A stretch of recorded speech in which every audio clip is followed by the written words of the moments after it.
آقا فرماتے میرا ایک دیوانہ ہے، میرا ایک دیوانہ ہے جس نے مجھے دیکھا نہیں، کبھی مجھ سے ملا نہیں، صرف نام سن کر کے جان کا سودا کر بیٹھا ہے۔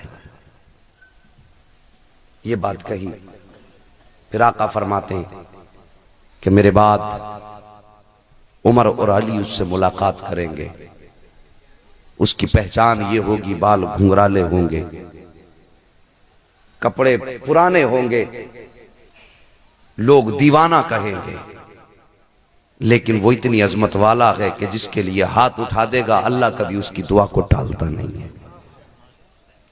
آپ نے فرمایا عمر علی جب تم اس سے ملاقات کرو میرا کرتا جا کے دے دینا اور اس سے کہنا میری امت کے لیے دعا کر دے۔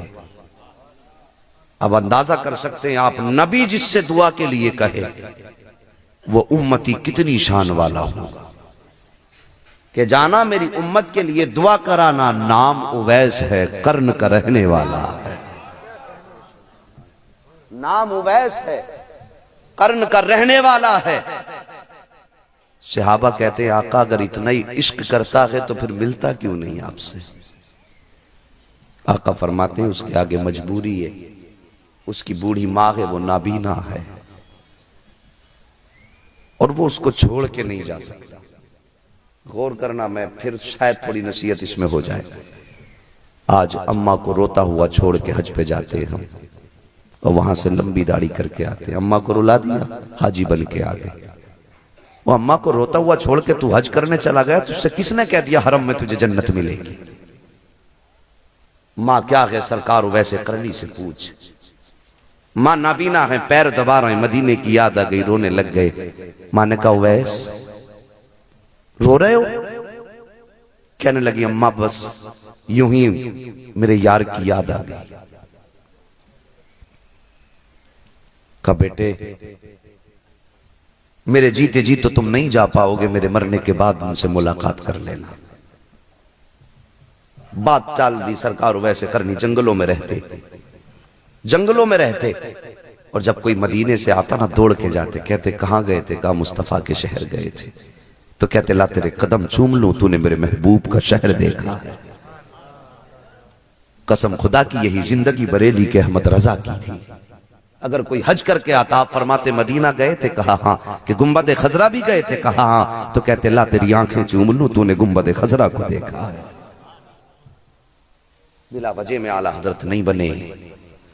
فرماتے تھے ویسے کرنی کہ تو نے مصطفیٰ کا شہر گیا؟ کہاں لا تیری آنکھیں چوم لوں، تو نے میرے محبوب کا چہرہ دیکھا ہوگا؟ کہاں دیکھا؟ کہا بتا تو صحیح کیسے دکھتے ہیں میرے آقا؟ صحابہ تعریف کرتے تھے، ویسے کرنی رو کے بے ہوش ہو کے گر جاتے تھے۔ ایک دن گھر آئے، ماں کے پیر دبا رہے ہیں، پھر آنکھ میں آنسو آئے، رونے لگ گئے۔ کہا ماں نے کہا بیٹا ویس پھر رو رہے ہو؟ کہا ماں اب برداشت نہیں ہوتا، اگر ملاقات نہیں ہوئی تو شاید میں ان کے غم میں مر جاؤں گا۔ ماں نے کہا بیٹے اگر اتنا ہی عشق ہو گیا ہے تو سن، میری ساری ضرورت صبح کو مکمل کر جانا اور سورج چھپنے سے پہلے پہلے جا کر کے واپس آ جانا۔ کل میں تجھے اجازت دیتی ہوں، اپنے محبوب کا دیدار کر کے آنا اور خود دیکھ کے آنا اور مجھے بھی بتانا تیرا محبوب کیسا ہے۔ ماں نے جیسی اتنا کہا ہے، ویسے کرنی نے ساری رات ماں کے دن بھر کی تیاریاں کی۔ جیسی صبح کا سویرا نمودار ہوا، قرن سے قافلہ چلا مدینہ شریف کی طرف۔ سرکار اویس قرنی نے دوڑنا شروع کیا، قافلہ پیچھے رہ گیا، اویس قرنی آگے جا رہے ہیں۔ قافلہ دھوپ میں آرام کر رہا ہے،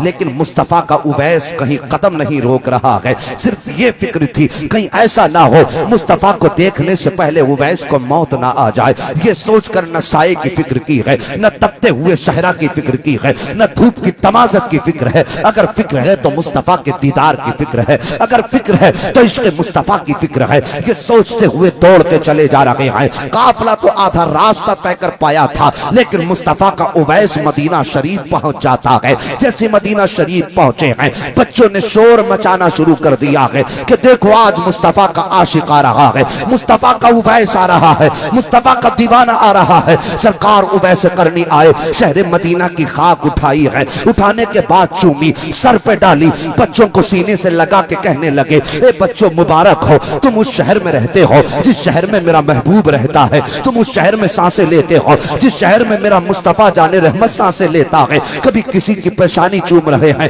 کبھی کسی کے بالوں کو چوم رہے ہیں، کسی کو سینے سے لگا رہے ہیں، روتے جا رہے ہیں اور کہتے جا رہے ہیں کوئی مجھے مصطفیٰ کا پتہ بتا دو، میرا محبوب کہاں رہتا ہے۔ کسی نے آپ کی رہبری کی، ہاتھ پکڑ کے سرکار کے دروازے تک پہنچایا گیا۔ دروازے پہ دستک دیتے ہیں، پہلے تو سوچ رہے ہیں دروازہ بجاؤں کہ نہ بجاؤں، یہ تو وہ بارگاہ ہے جبریل آتا ہے تو کنجی نہیں کھٹکھٹاتا ہے بلکہ چھت پھاڑ کے آتا ہے تاکہ مصطفیٰ کی نیند میں خلل نہ پڑ جائے، اگر اٹھاتا ہے تو آواز نہیں دیتا ہے بلکہ اپنی مبارک آنکھوں کو مصطفیٰ کے پاکیزہ تلووں پہ رگڑتا ہے تاکہ مصطفیٰ کی نیند سے آقا بیدار ہو جائیں۔ اگر میں آقا کی بارگاہ میں دستک دوں تو کیسے دوں؟ ابھی سوچ رہے تھے، اتنے میں عشق کہتا ہے اویس دیر نہ کر، کہیں ایسا نہ ہو کہ دروازے پہ روح نکل جائے، مصطفیٰ کا دیدار نہ کر سکے۔ جلدی سے ہاتھ لگایا، دروازے پہ دستک ہوئی، اندر سے آواز آتی ہے من دق الباب، دروازہ کس نے بجایا ہے؟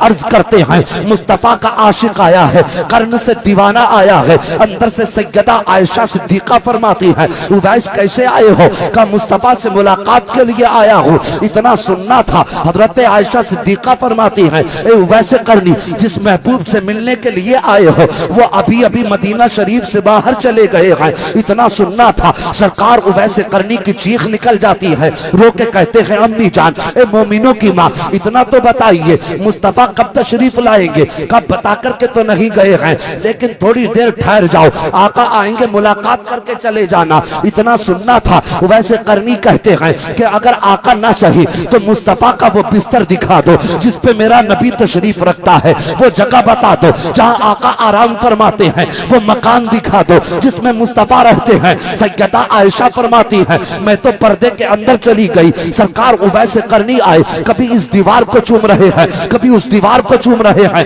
کبھی مصطفیٰ کا بستر چوم رہے ہیں، کبھی آقا کا مسجد نبوی میں جا کر کے محراب و منبر چوم رہے ہیں، روتے جا رہے ہیں، چومتے جا رہے ہیں۔ جب واپس جانے لگے حضرت عائشہ صدیقہ نے کہا اے اویس اگر اتنا ہی عشق ہے تو رک کیوں نہیں جاتے ہو؟ اویس قرنی کہتے ہیں میں کیسے رک جاؤں، میری ماں نے مجھے وقت نہیں دیا ہے، سورج چھپنے سے پہلے مجھے ماں کی خدمت میں جانا ہے، اتنا کہا ہے۔ اور کہتے ہیں امی جان جب میرے نبی آ جائیں تو میرے آقا سے میرا سلام کہہ دینا۔ جب اتنا کہہ کر کے چلے ہیں اللہ اکبر، سرکار اویس قرنی کی چیخ نکل جاتی ہے، واپس پلٹے ہیں۔ جیسی مدینہ شریف سے آپ نے واپسی کا رخ کیا ہے اتنے میں گنبد خضرا کا مکین تشریف لے آتا ہے، آقا کریم آتے ہیں، اندر آتے ہی ارشاد فرماتے ہیں اے عائشہ بتا تو صحیح یہاں کون آ کر کے گیا ہے؟ کون آیا تھا میرے کمرے کے اندر؟ کوئی آیا تھا میرے مکان کے اندر؟ سیدہ عائشہ کہتی ہیں آقا کس لیے فرما رہے ہیں؟ آقا کریم فرماتے ہیں کہ اے عائشہ خوشبو بتا رہی ہے میرا دیوانہ آ کر کے گیا ہے، فضائیں بتا رہی ہیں میرا عاشق آ کر کے گیا ہے، بتا تو صحیح کون آیا تھا؟ حضرت عائشہ کہتی ہیں اے آقا مجھے یہ تو نہیں معلوم وہ تھا کون اور کیسا تھا، مگر اتنا پتا ہے سرکار بڑا دیوانہ تھا آپ کا۔ جیسی اس نے سنا ہے مصطفیٰ باہر گئے ہیں پھر اس کے آنسو نہیں رکے ہیں، آقا کبھی اس دیوار کو چوم رہا تھا، کبھی آپ کے بستر کو چوم رہا تھا، مصطفیٰ کی آنکھ میں آنسو آ جاتے ہیں۔ آقا فرماتے ہیں عمر جلدی کر، کوئی جا کے میرے اویس کو بلا لائے، کوئی جا کے میرے اویس کو بلا لائے۔ صحابہ دوڑ جاتے ہیں لیکن مدینے کی گلیاں چھان دی جاتی ہیں، کہیں اویس قرنی کا پتہ نہ چلا۔ آپ واپس دروازے پہ اپنے مکان پہ تشریف لے آتے ہیں، جیسی گھر میں تشریف لائے ہیں دروازہ پہ کھٹکے کی آواز ہوئی ہے، ماں پہچان جاتی میرا بیٹا اویس آ گیا ہے۔ ماں نے کہا آ گیا میرے لال، بتا تو صحیح تیرا محبوب کیسا ہے؟ جیسی اتنا سنا ہے سرکار اویس قرنی کی چیخ نکل جاتی ہے، ماں کے قدموں سے لپٹ کے رونے لگ جاتے ہیں، کہتے ماں میں گیا تو تھا مدینے لیکن مصطفیٰ کا دیدار نہ ہو سکا۔ کہا بیٹے کس لیے؟ کہا امی جان جب میں گیا تھا تو آقا گھر پہ نہیں تھے۔ ماں نے کہا بیٹے تو کچھ رک کے انتظار کر لیتا، بڑے دنوں کی جدائی کے بعد گیا تھا، بڑا عشق ہے تجھے نبی سے، کچھ رک کر کے انتظار کر لیتے۔ سرکار اویس قرنی کہتے ہیں اے امی جان آپ کا حکم تھا کہ سورج چھپنے سے پہلے واپس آنا ہے تو میں آپ کا حکم کیسے ٹالتا؟ اگر محبوب کو مناتا تو آپ ناراض ہو جاتی، اگر آپ کو راضی کرنا ہوا تو محبوب کا دیدار قربان کیا ہے۔ اتنا سننا تھا، ماں نے لال کو سینے سے لگایا اور تسلی دے کے کہتی ہے اے اویس آنسوؤں کو پوچھ لے، سارا زمانہ مدینے والے کا ذکر کرے گا لیکن مدینے والا ساری زندگی اویس تیرا ذکر کرتا رہے گا۔ یہ ہے ماں، آج ماں کو روتا ہوا چھوڑ کے حج کرنے چلے جاتے ہو۔ اویس نے تو مصطفیٰ کا دیدار ہی قربان کر دیا۔ اور ماں نے کہا تھا بیٹے سارا زمانہ مدینے والے کا ذکر کرے گا، لیکن مدینے والا اویس تیرا ذکر کرے گا۔ آقا اپنے خطبوں میں اویس قرنی کا ذکر فرمایا کرتے تھے۔ پھر ماں نے سینے سے لگایا سرکار اویس قرنی کو، بے شمار دعائیں عطا فرمائیں۔ اب میں بات پوری کر رہا ہوں، موضوع نہیں بڑھانا آگے، وقت کافی ہو چکا ہے۔ تو میں عرض کر رہا تھا سرکار اویس قرنی کی شان پہلے سمجھے۔ سرکار اویس قرنی رضی اللہ تعالیٰ عنہ ماں کی خدمت میں واپس آ گئے، اور پھر وہ اللہ نے انعام عطا فرمایا سرکار اویس قرنی کو کہ آقا نے اپنا خرقہ مبارک دیا۔ کہا عمر علی تم جاؤ گے ملاقات کرو گے، اس سے کہنا جا کر کے میری امت کے لیے دعا کر دے۔ غور کرنا میری بات پہ، جو میں نے بات کہنے کا ارادہ کیا تھا وہ پوری کر رہا ہوں۔ یہ دونوں حضرات حضرت عمر اور حضرت علی رضی اللہ تعالیٰ عنہما سرکار کا خرقہ مبارک لے کر کے آیا آقا کے وصال کے بعد۔ تلاش کرتے کرتے پوچھا کسی سے کہ اویس قرنی کہاں رہتے ہیں؟ کسی نے کہا کون اویس؟ کہا ایک دیوانہ تو فلاں جنگل میں رہتا ہے۔ کسی نے کسی حوالے سے بتایا، کسی نے کسی حوالے سے بتایا۔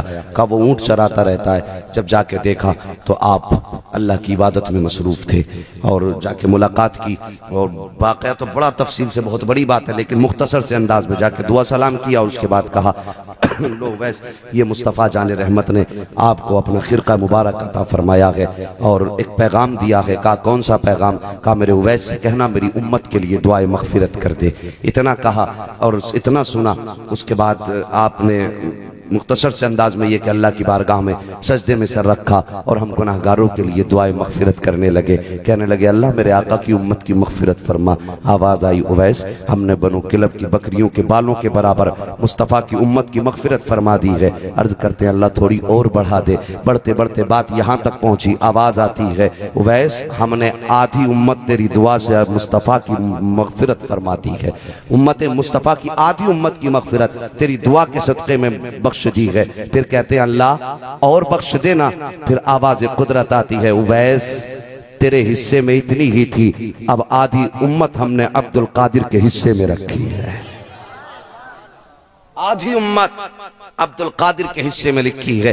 اب دل میں خیال پیدا ہوا اللہ یہ عبد القادر کون ہے؟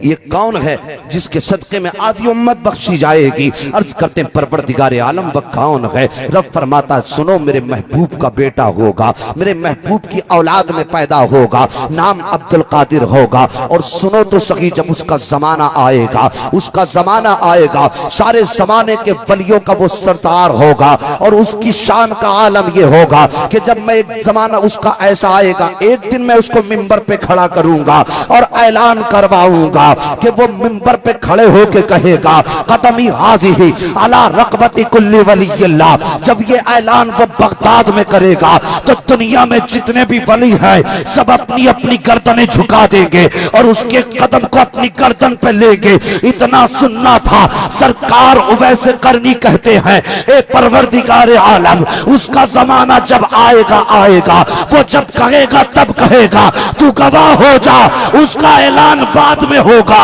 ویسے قرنی اپنی گردن کو پہلے جھکا دے رہا۔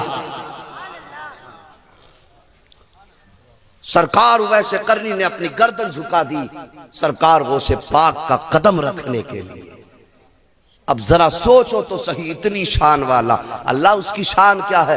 رب فرماتا ہے سن اس کی شان یہ ہوگی جو رتبہ نبیوں میں نے اپنے حبیب کو دیا ہے وہی رتبہ میں نے ولیوں میں اپنے عبد القادر کو دیا ہے۔ جس طرح نبیوں میں میرے محبوب کا جواب نہیں ہے اسی طرح ولیوں میں عبد القادر کا جواب نہیں ہے۔